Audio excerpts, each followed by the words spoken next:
কয়েকজন বন্ধু আমাদের হোয়াটসঅ্যাপ করে জানতে চেয়েছেন যে ট্রেডিংয়ে কত বছরের এক্সপিরিয়েন্স থাকলে তবেই প্রফিটেবল ট্রেডার হওয়া যায়। আজকাল ইউটিউব খুললেই দেখতে পাবেন কেউ বলছে 5 বছরের এক্সপিরিয়েন্স, কেউ বলছে 10 বছরের এক্সপিরিয়েন্স, কেউ বলছে 15 বছরের এক্সপিরিয়েন্স। আমার মতে, একদম ব্যক্তিগত মতামত, আমার মতে এক্সপিরিয়েন্সটা শুধুমাত্র একটু সাহায্যকারী অংশ, আসল দরকার স্ট্র্যাটেজি। যদি কোনো ভালো সঠিক স্ট্র্যাটেজি আপনার কাছে না থাকে তাহলে 5 বছরের এক্সপিরিয়েন্স হোক আর 15 বছরের এক্সপিরিয়েন্স হোক, প্রফিটেবল ট্রেডার আপনি কখনোই হতে পারবেন না। উল্টো দিকে যদি সঠিক স্ট্র্যাটেজি আপনার কাছে থাকে তাহলে 1 মাসের ট্রেডারও প্রফিটেবল হবে, এটা নিয়ে কোনো ভুল নেই। আমরাও এক সময় কিন্তু প্রফিটেবল ট্রেডার ছিলাম না। আমরা দীর্ঘদিন ধরে একা একা লড়াই করে ট্রেডিং করেছি, প্রচুর গলা সমান টাকা লুজ করেছি। কল্পনা করা যায় না কি পরিমাণ টাকা লুজ করেছি আমরা। কিন্তু আমি যেহেতু পুরাতন অন্যান্য ব্যবসা করেছি, ব্যবসা থেকে আমি এটা দেখে অভিজ্ঞতা অন্তত মনে হয়েছে যে এর মধ্যে কিন্তু পয়সা আছে। তাহলে পয়সা বের করা যাবে না কেন?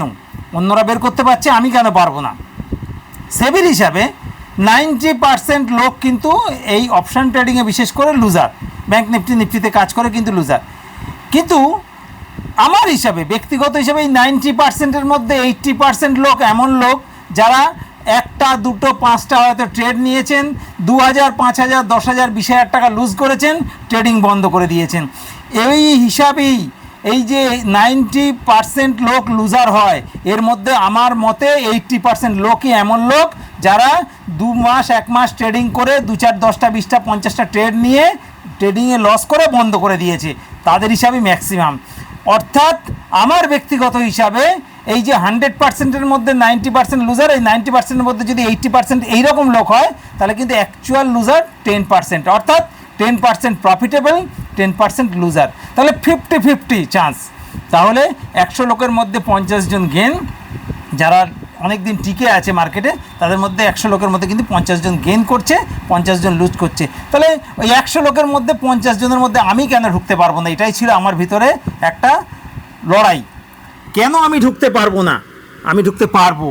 এই যে লড়াই করতে করতে করতে করতে প্রচুর টাকা লুজ করেছে, এটা অস্বীকার করার কোনো লাভ নেই। কিন্তু গত 6-7 মাস আগে শেষ পর্যন্ত আমরা একটা স্ট্র্যাটেজি তৈরি করে ফেলেছি, যে স্ট্র্যাটেজিটা বর্তমানে বেশ বেশ বেশ লাভজনক। এই স্ট্র্যাটেজি যদি আজ থেকে 1 বছর 1.5 বছর আগে আমরা হাতে পেতাম তাহলে আমাদের ফাইন্যান্সিয়াল কন্ডিশন বিরাট একটা উঁচু লেভেলে চলে যেতে পারতো। কিন্তু আমরা আমাদের যে ক্যাপিটাল ছিল সেই ক্যাপিটাল লুজ করতে করতে করতে করতে করতে করতে শেষ সময় এসে আমরা এই স্ট্র্যাটেজিটা বের করে ফেলেছি। এখন আমরা গেনার, এটা নিয়ে কোনো ভুল নেই। কিন্তু আমাদের যে পুরাতন যে লস আছে, যখন আমার কাছে স্ট্র্যাটেজি ছিল না, সেই লসটা এত বেশি পরিমাণ, যেটা এই সামান্য ক্যাপিটাল থেকে এখন আস্তে আস্তে গেইন করে সেই লুজটা পূরণ করতে গেলে বেশ কিছুটা সময় লাগবে, এটা নিয়ে কোনো ভুল নেই।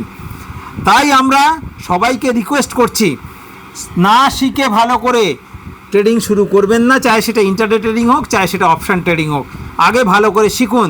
আপনার কাছে একটা সঠিক স্ট্র্যাটেজি থাকা খুব জরুরি। 6 মাস করছেন কি 6 বছর করছেন, এটা নিয়ে কোনো কিছু যায় আসে না। আসল দরকার স্ট্র্যাটেজি। হ্যাঁ, অবশ্যই 2 বছর 4 বছর 10 বছর যারা অভিজ্ঞতা অর্জন করেছে, তাদের এই অভিজ্ঞতা এই স্ট্র্যাটেজির সঙ্গে মিলেমিশে একটা বিশাল সুবিধা দিয়ে দেবে। কিন্তু শুধুমাত্র 2 বছর 4 বছর 5 বছর ট্রেডিং করছেন, 10 বছর ট্রেডিং করছেন, আপনার অভিজ্ঞতা হয়ে গেছে, কোনো লাভ নেই। স্ট্র্যাটেজি দরকারি। তাই আগে স্ট্র্যাটেজি জোগাড় করুন, তার সঙ্গে অভিজ্ঞতা সঞ্চয় করুন। ট্রেডিংয়ে সফলতা আসবে, এটা নিয়ে কোনো ভুল নেই। ট্রেডিং প্রচুর পয়সা জায়গা আছে, এখানে সমুদ্র আছে টাকার। তুলে নেওয়ার জন্য সঠিক স্ট্র্যাটেজি জোগাড় করুন। সঠিক স্ট্র্যাটেজি আপনি কোত্থেকে নেবেন, কীভাবে নেবেন, সেটা আপনার ব্যক্তিগত বিষয়। ট্রেডিং শিখুন, ট্রেডিং করুন, সুস্থ থাকুন, ভালো থাকুন। ধন্যবাদ।